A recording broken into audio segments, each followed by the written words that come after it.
طيب، بعض الناس يقول من دخل طريقة الشيخ فلان لا يدخل النار. موجود هذا الكلام، يعني أنا ما سمعتوش عن حد، أنا سمعته بنفسي. طبعا الكلام ده الشيخ نفسه اللي انت بتقول عنه كده كذبه وقال لا يتبعني من أمن مكر الله.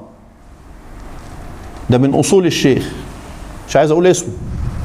بيقول لا يجوز للمريد أن يأمن مكر الله. شيخ قديم يعني من كبار الطرق الصوفية.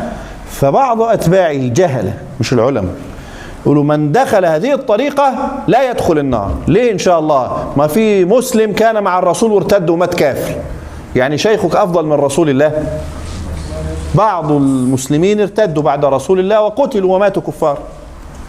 ايه الكلام؟ والشيخ كذبك اصلا في كتبه، ليه امشي وراك انت الكلام؟ كان طبعا دي دعايه لايه؟ لجمع العدد. يلا ادخلوا معايا وادخلوا تخشوا الجنه، مفيش حد يدخل النار، كان معاه المفتاح يعني. يوم القيامه هيفتح كده الجنه ليهم ويغلق الايه؟ النار عليهم. طبعا هو كل هذا الكلام كلام فارغ. واحد تاني يقول في فيديو كمان من طريقه اخرى: انا ملك السيئات لا يكتب، ملك الحسنات يكتب. وده كمان كلام فارغ، كلام فارغ.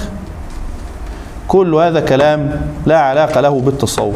دردير الصوفي الكبير قطب الخلوتية شيخ الطريقة حتى زماننا، كل الخلوتية يرونه شيخ الطريقة حتى زماننا، ينفي ويكذب ويحذر من هؤلاء الكذابين. طيب.